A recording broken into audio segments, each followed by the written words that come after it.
नमस्कार, देवभूमि समाचारों में आपका स्वागत है। मैं हूं सबिहा। आगे आप मेरे साथ देखेंगे उत्तराखंड से जुड़ी तमाम छोटी बड़ी खबरें विस्तार से, लेकिन सबसे पहले नजर हेडलाइंस पर।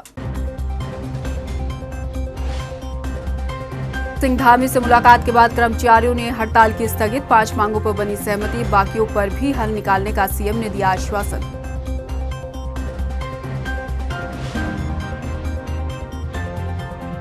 प्रदेश में बढ़ती महंगाई और बेरोजगारी को लेकर आज फिर सड़कों पर उतरेगी कांग्रेस। लक्सर में पदयात्रा निकालने की तैयारी, हरीश रावत रहेंगे मौजूद।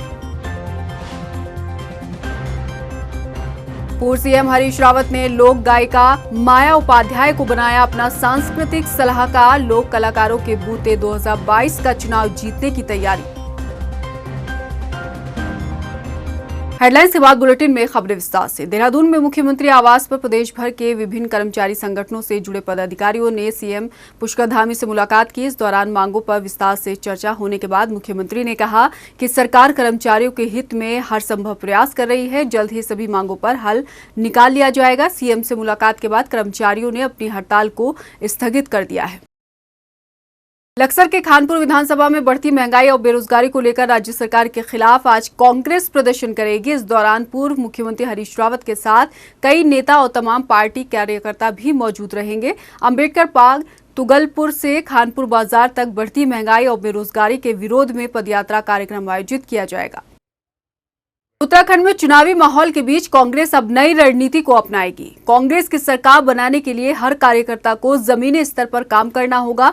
इस बात का फैसला हरिद्वार में चल रही प्रियंका राहुल गांधी सेना के 2 दिवसीय राष्ट्रीय कार्यकारिणी सम्मेलन में लिया गया। इसके साथ ही कई राज्यों से आए प्रदेश प्रभारियों ने भी गंगा किनारे ये शपथ ली कि पूरे देश में कांग्रेस की नीतियों को जन जन तक पहुंचाया जाएगा। राष्ट्रीय अध्यक्ष जगजीत शर्मा ने इस दौरान आम आदमी पार्टी और अरविंद केजरीवाल के हरिद्वार दौरे को लेकर भी खूब सियासी तंज कसे। अरविंद केजरीवाल तो बहुत झूठा है, मक्कार है, भेड़िया है।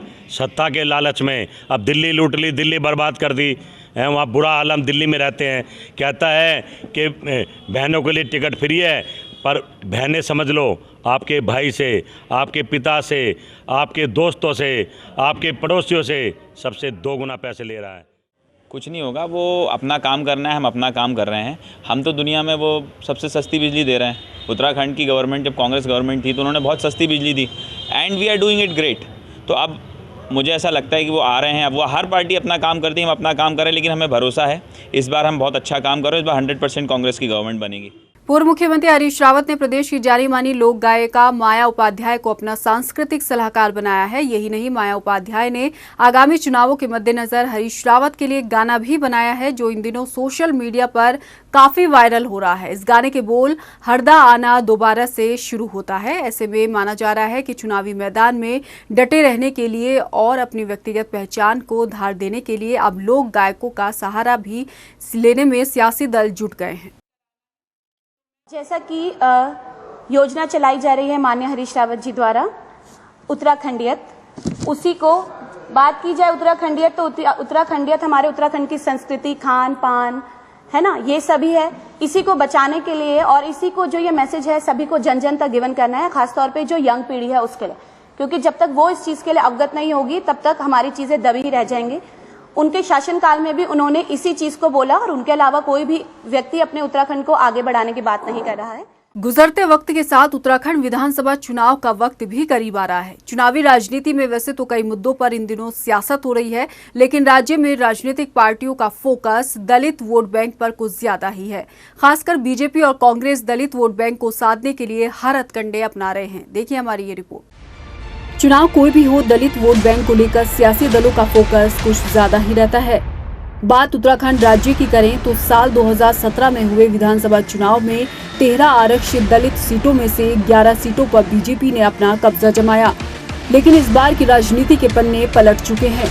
यशपाल आर्य की घर वापसी के बाद से बीजेपी के पास गया दलित वोट बैंक कांग्रेस के पाले में खिसक गया है। तराई में यशपाल आर्य की अच्छी खासी मजबूत पकड़ है, जिसका कांग्रेस को फायदा मिलेगा। हालांकि बीजेपी इसको चुनौती के तौर पर नहीं देख रही। बीजेपी का कहना है कि इस बार विधानसभा चुनाव में वो और ज्यादा सीटों पर छलांग लगाएगी। आज हमारे पास कुल मिलाकर के 13 में से 11 सीटें भारतीय जनता पार्टी के पास है और आने वाले समय में भी 2022 का चुनाव है, उसमें हमारे जो सम्मेलन अब हो रहे हैं, सम्मेलन होंगे जगह जगह पर, हमारे जिलों के अनुसूचित जाति मोर्चे के सम्मेलन होंगे। उसके माध्यम से हम उनको अपने कर्तव्यों का जो निर्वहन करें वो उसके बारे में भी कहेंगे, हमारे नेता लोग आएंगे। और अब उनको समझ में भी आ गया कि भारतीय जनता पार्टी जो कहती है वो करती भी है। उत्तराखंड में दलित आबादी 18.50% से अधिक है। 2011 की जनगणना के मुताबिक जिसकी संख्या तकरीबन 19 लाख के करीब है।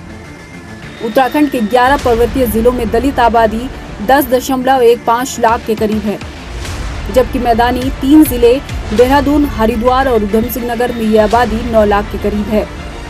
अकेले हरिद्वार में दलित वर्ग 4 लाख से ज्यादा निवास करता है। यही वजह है कि चुनाव से पहले सियासी दलों में दलित वोट बैंक को लेकर राजनीति तेज हो गई है। दलित वोट बैंक के राजनीति समीकरण 2022 में किस करवट बैठेंगे, ये तो वक्त ही तय करेगा। टाइम टीवी के लिए देहरादून से मनीष डंगवाल की रिपोर्ट। फिलहाल इस बुलेटिन में इतना ही। मुझे दीजिए इजाजत। बाकी खबरों के लिए आप देखते रहिए रफ्तार मीडिया। लेकिन जाते जाते एक नजर हेडलाइंस पर। नमस्कार। सिंघधामी से मुलाकात के बाद कर्मचारियों ने हड़ताल की स्थगित। 5 मांगों पर बनी सहमति, बाकियों पर भी हल निकालने का सीएम ने दिया आश्वासन।